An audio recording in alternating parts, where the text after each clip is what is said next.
Hola, ¿qué tal? Buenas tardes. Les agradezco su interés por seguir participando en este diplomado de esta forma a distancia y que la actividad académica e intelectual de todos nosotros pues continúe como hasta ahora. Me presento, soy Iván San Martín Córdoba, soy investigador adscrito a la Facultad de Arquitectura de la UNAM y pues soy arquitecto egresado de esa misma dependencia y en los últimos años me he abocado en una de las líneas de investigación a estudiar y propiamente la arquitectura religiosa que se produce de manera profesional. Voy a iniciar con una primera cápsula de 20 minutos. En total son 3, lo que significaría como la introducción a la parte que me toca y me corresponde. Y cada 20 minutos ustedes pueden hacer una serie de preguntas que yo los invitaría a que las anotaran y después a través del Classroom, pues yo contestarlas en la oportunidad que fuera posible. Desde luego, si están mis posibilidades intelectuales, resolver sus dudas. Voy a proceder a poner una serie de presentaciones y ya ustedes vayan anotando en todo caso lo que les vaya interesando.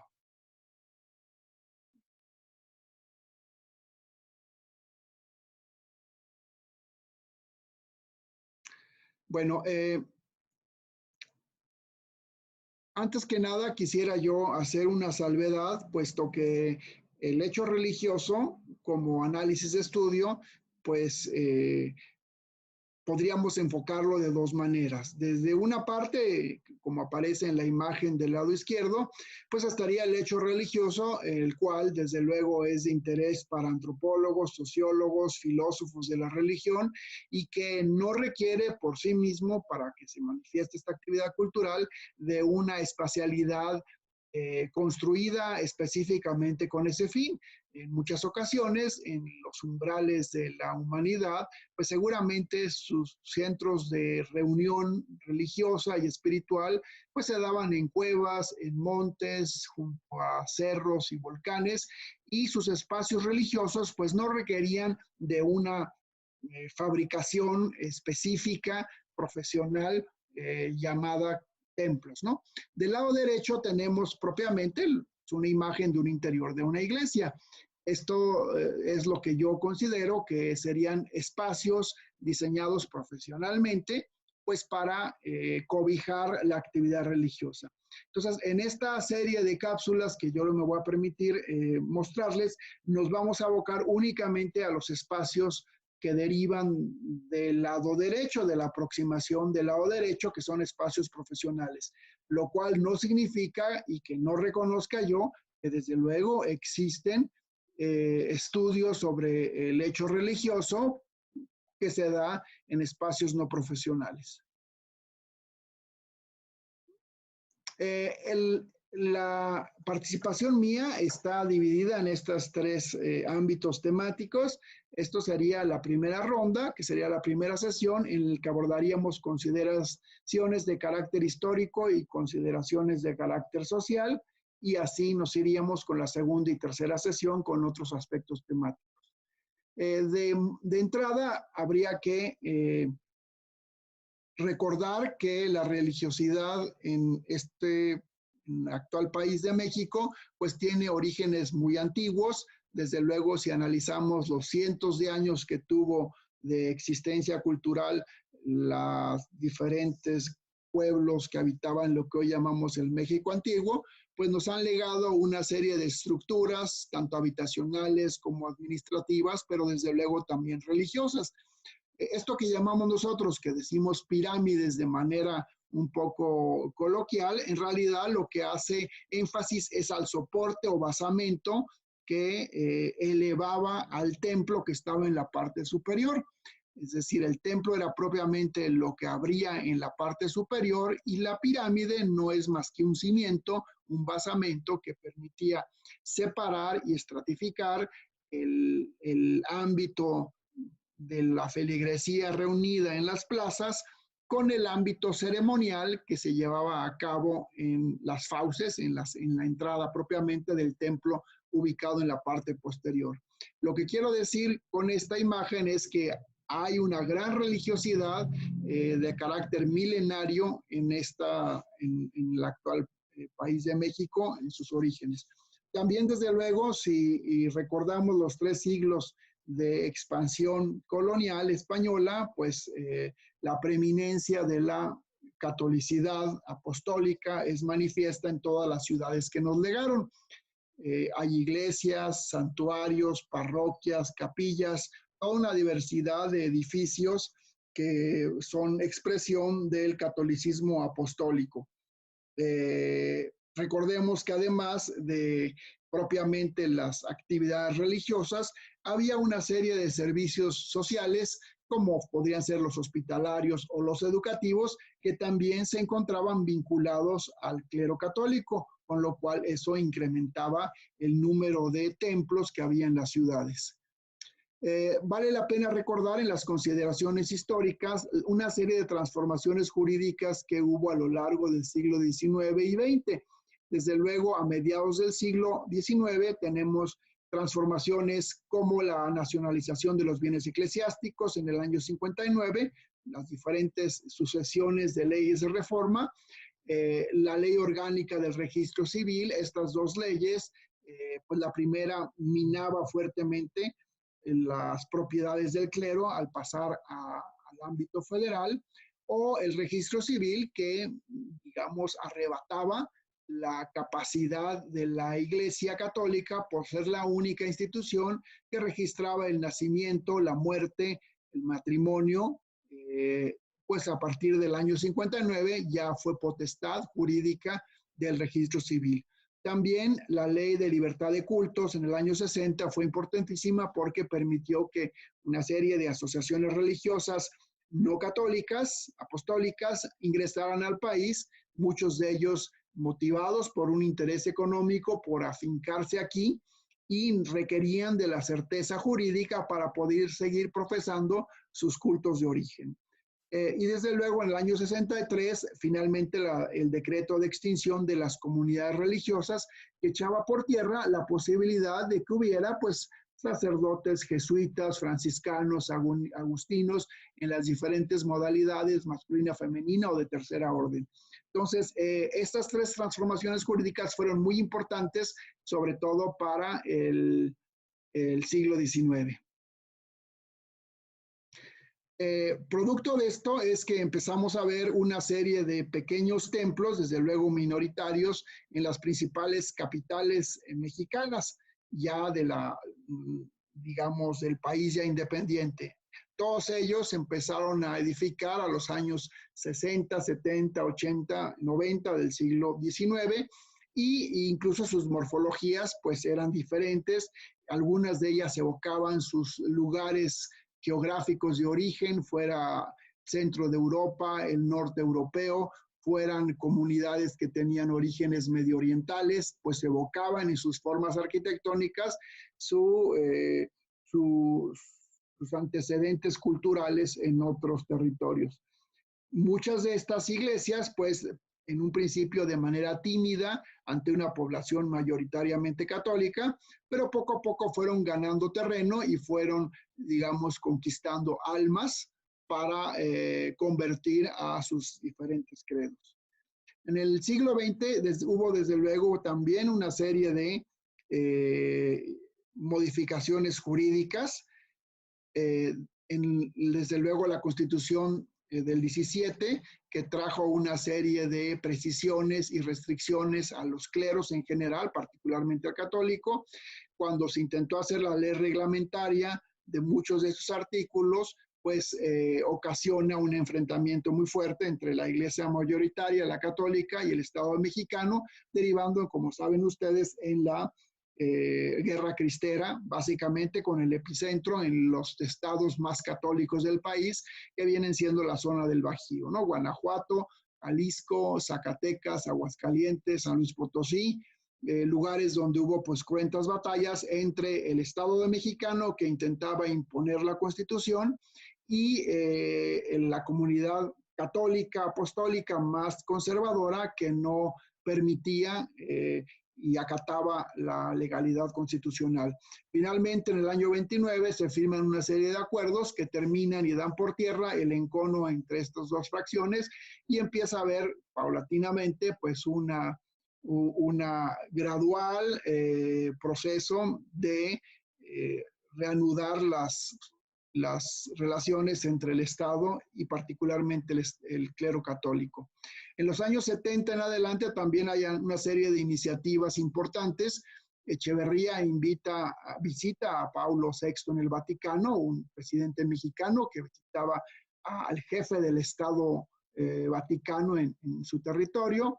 Esta iniciativa de acercamiento fue continuada por López Portillo, que invitó a Juan Pablo II en su primera visita pastoral, ya no como jefe de Estado, y después Carlos Salinas de Gortari pues logra también otra visita pastoral y obsequia unas reformas a la Constitución mexicana que finalmente se llamaron la nueva Ley de Asociaciones Religiosas y Culto Público, que permitía a las iglesias una serie de facultades, no solamente jurídicas, sino también en el espacio público, e inclusive pues daba la posibilidad de que todas las iglesias se registraran como asociaciones y pudieran tener posesiones, es decir, ser poseedoras legalmente, no tener que usar testaferros, para tener sus propios templos, sin que desde luego fuera una acción jurídica retroactiva.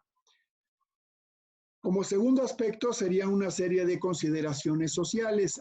Habría que decir que la sociedad actual mexicana es plurireligiosa, con una fuerte y creciente porción de laicidad, de mexicanos y mexicanas que no se adscriben formalmente, por lo menos no lo manifiestan así en las encuestas nacionales, y que los que sí se adscriben a una religión, pues forman parte de un vasto panorama plurirreligioso.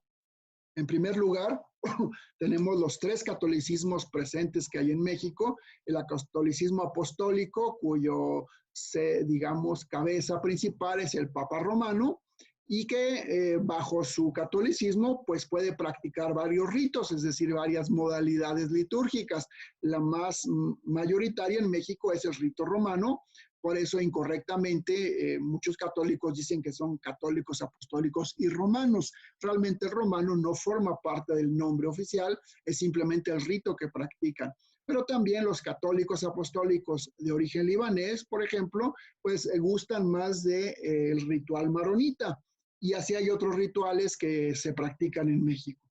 Están también los católicos ortodoxos que van llegando a México a finales del 19. La iglesia ortodoxa pues tenía un desarrollo muy fuerte en el oriente europeo y Medio Oriente. Durante muchos siglos pues su capital fue Constantinopla. A lo largo del tiempo pues fue cambiando esta adscripción y hoy en día pues hay básicamente 5 grandes patriarcados ortodoxos y algunos de ellos tienen presencia o representación religiosa en México. Y después tenemos los católicos episcopales o anglicanos, que se originaron cuando el monarca inglés, Enrique VIII, pues se escinde su religión católica del yugo romano y entonces establece su propia religión episcopal o anglicana. Es exactamente lo mismo. La única diferencia es que episcopal es propiamente las iglesias que están en la isla británica, y anglicanos son las representaciones episcopales, pero en otros territorios, como el mexicano, ¿no? Después tendríamos también una serie de asociaciones religiosas que cabrían bajo el término llamado protestantismo, que a partir de inicios del siglo XX pasarían a llamarse evangélicos. Dentro de ellos están pues varias asociaciones y grupos: los presbiterianos, los metodistas, los interdenominacionales, bautistas, luteranos y con mucha incorporación numérica, los pentecostales y neopentecostales, que se dan en el siglo XX y siglo XXI. Estas denominaciones son muy variadas, a veces tienen diferencias de matices en cuanto a algunas compresiones de la Biblia, pero digamos se agrupan bajo esta denominación protestante o evangélica. Habría que decir que no se les debe llamar sectas, porque la palabra secta significa una escisión ilícita y clandestina, y estas iglesias tienen pleno derecho jurídico porque así han sido registradas, con lo cual es peyorativo inclusive llamarlos sectas, porque no lo son, porque son iglesias de pleno derecho en México. Después también tenemos otro grupo de 2 asociaciones que se les llama de raíz evangélica, son autónomas, no forman parte del protestantismo y han tenido un crecimiento muy fuerte en México.